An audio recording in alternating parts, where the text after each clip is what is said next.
আল্লাহ পাক বলে, জগতের মানুষ রে, ওই কঠিন কিয়ামতের দিনের ভয়াবহতা সম্বন্ধে তুমি শুনো।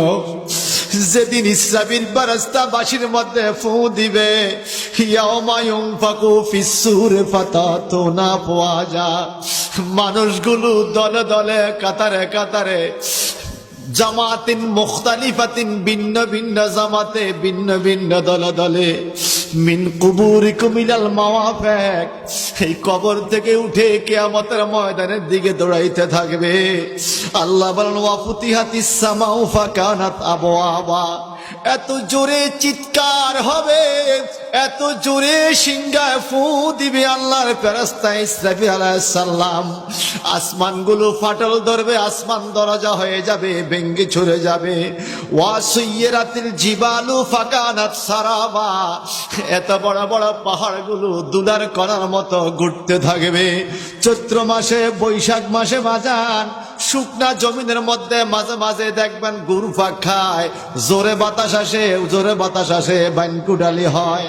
এই বাতাসের সাথে যেইভাবে কণিকাগুলা ঘুরে, দুলাগুলা ঘুরে, আমার আল্লাহ পাক বলে কিয়ামত যখন শুরু হয়ে যাবে, এত বড় বড় পাহাড়গুলো দুলার মতো ঘুরতে থাকবে।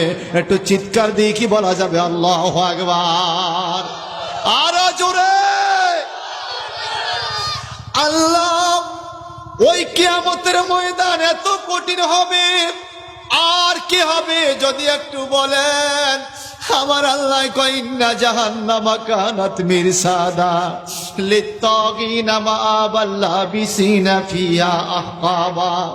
ওই কিয়ামতের ময়দানে এত কঠিন অবস্থা হবে রে, ইন্না জাহান্নামা কানাত মিরসাদা, নিশ্চয়ই জাহান্নাম ওত ফাতিয়া রয়েছে, একটা গাটি হবে, গাটি, জাহান্নাম গাটি। যেমন আপনারা বড়ুয়ার মানুষ মাঝে মাঝে বলেন, বড়ুয়ার মাটি সুন্নি জামাতের ঘাটি, গাটি মানি যেখানে অভাব নাই, যেখানে অভাব নাই। আল্লাহ বলে, ইন্না জাহান্নামা কানাত মিরসাদা, নিশ্চয়ই জাহান্নাম হইল একটা ঘাটি। কাদের জন্য ঘাটি?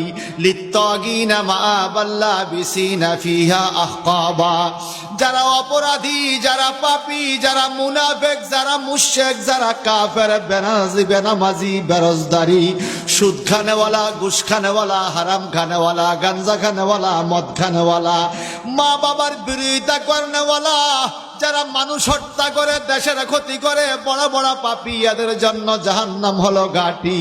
আল্লাহর নবীকে জিজ্ঞাসা করে, ও আল্লাহর নবী গো, এই ঘাটি জাহান্নামের মধ্যে খাবার দাবারের কোনো ব্যবস্থা আছে কিনা? আমার আল্লাহ পাক বলেন, লা ইয়াযুকুনা ফিহা বারদা ওয়ালা শারাবা, এই আগুনের শহরের ভিতরে কোনো শরবতের ব্যবস্থা থাকবে না, কোনো ঠান্ডা পানি ফ্রিজের ব্যবস্থা থাকবে না। ও আল্লাহ, জেলখানার ভিতরে অত খানা আছে, জাহান্নামের মধ্যে কোনো খানার ব্যবস্থা আছে কিনা? আল্লাহ পাক বলে, ইল্লা হামিমা ওয়া গাসসাকা, দুই প্রকার খানার কথা এই আয়াতে আল্লাহ বলেন। একমাত্র উত্তপ্ত গরম পানি আর গাসসাক দেওয়া হবে সেখানে খাওয়ার জন্য। কেমন গরম পানি, কেমন গরম পানি! সারা দুনিয়ার গাছগুলোকে যদি লাকড়ি বানানো হয়, সারা দুনিয়ার পানিগুলোকে যদি একটা পাতিলের মধ্যে লওয়া হয়, সারা দুনিয়ার গাছ দিয়া ওই পাতিলের পানিগুলো কমাইতে কমাইতে 1 কেজি পরিমাণ যদি করা হয়, এই পানিটুকু কত লাল হবে, কত গরম হবে! তার চাইতে বেশি বেশি, অনেক বেশি গুণ গরম পানি হামিম বলা হয়। নবীজি বলেন, এই হামিমের থেকে একটা ফোঁটা পানি যদি কারো মাথার মধ্যে পড়ে, এই মাথার মগজটা মাঝে মাঝে গলিয়া, সাথে সাথে গলিয়া তার পেটের মধ্যে চলে যাবে।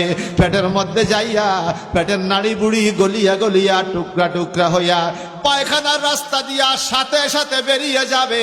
এই গরম পানির এত কষ্ট হবে! একটু জবানটা বড় করে কন আল্লাহু আকবার।